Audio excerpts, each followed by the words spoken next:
The Boy Who Stole the Sun.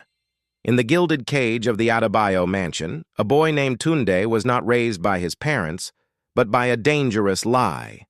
The lie that wealth was a shield, and consequence was a myth that only applied to other people. He was a prince of theft, and his kingdom was a house built on sand, waiting for the one wave that would wash it all away. In the affluent neighborhood of Victoria Crest, the Adebayo family was a symbol of success. Mr. Adebayo was a towering figure in the oil and gas industry, and his wife a celebrated socialite. Their only child, Tunde, was not just their son, he was their trophy, a symbol of their legacy. From a young age, Tunde was given everything, every toy, every gadget, every whim satisfied. But he developed a peculiar habit. He stole. It started small, a classmate's expensive pencil, a teacher's favorite pen. When the teacher, Mr. Okafor, a stern but fair man, reported it to his parents, he was met with condescending laughter. "Mr. Okafor," Mrs. Adebayo had said, smoothing her silk dress, "do you know how many of those pencils we could buy? My son lacks for nothing. You must be mistaken." Mr. Okafor was not just dismissed. He was made to feel foolish for accusing their little prince. This became the pattern. Tunde grew bolder. He stole a rival's designer watch after losing a swimming race. He stole the answers to a final exam. Each time he was caught, his parents would deploy their wealth and influence like a weapon.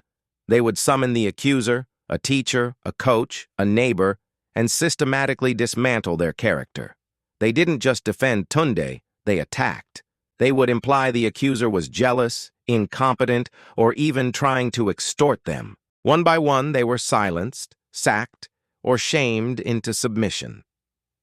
Tunde watched this theater of power from the front row, a smirk often playing on his lips. He learned his lesson well, but it was the wrong one. He learned that rules were for the poor, that morality was a flexible concept, and that his parents' love was a get-out-of-jail-free card with infinite uses. He felt invincible. The household staff, who saw the stolen items hidden in his room, lived in fear.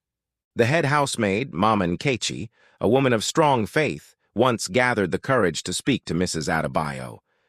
"Ma," she said gently, "this boy is walking a dangerous path.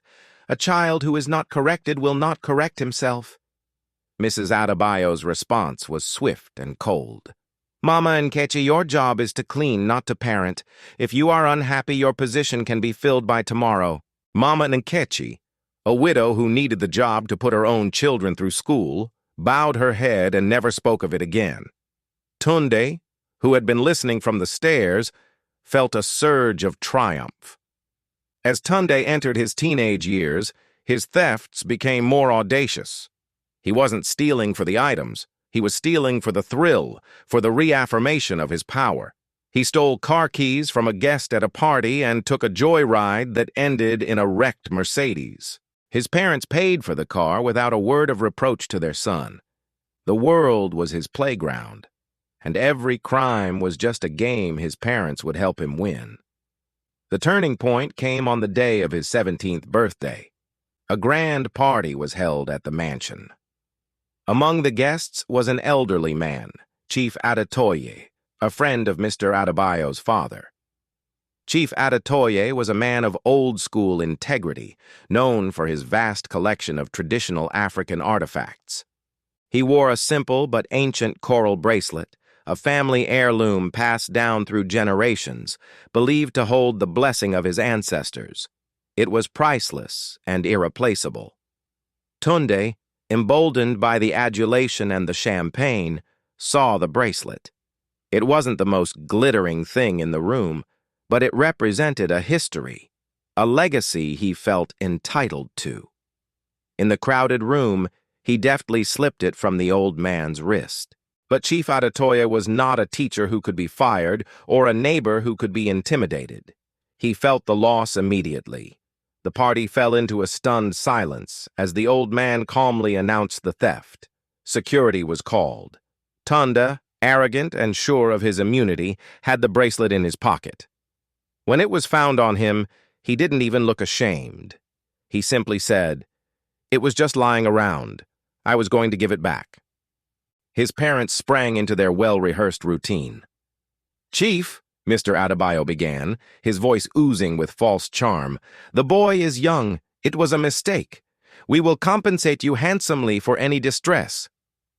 But Chief Adetoye looked at them with eyes that had seen decades of folly. "Akin," he said to Mr. Adebayo, his voice quiet but cutting through the room like a knife. "You can write me a check for 1,000,000,000 naira, but you cannot buy back your family's honor. You have raised a thief in a palace. You have fed him with silver spoons, but starved his character. This bracelet is not just metal, it is my history, and your son has just stolen his own future." He did not accept the money. Instead, he pressed charges. The Adebayo legal team fought fiercely, but the evidence was undeniable. The public scandal was catastrophic.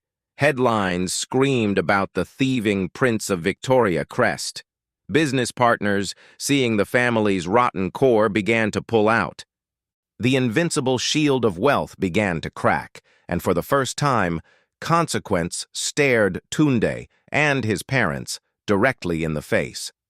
Tunde was sentenced to a youth correctional facility. As the gates clanged shut behind their son, Mr. and Mrs. Adebayo returned to their silent, opulent mansion. The trophies on the walls now felt like accusations. The money that once seemed like a solution now felt utterly useless. Sitting at their vast, empty dining table, the truth finally crashed down on them. They remembered the dismissed teachers, the fired staff, the silenced warnings.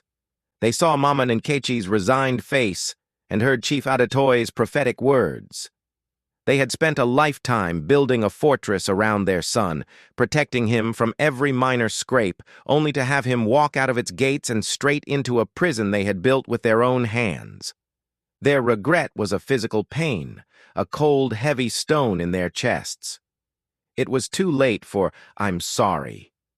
It was too late for lessons. They had given their son everything in the world, except the one thing he truly needed: a conscience. The lesson for parents. The story of the Adebayos is a painful mirror for any parent.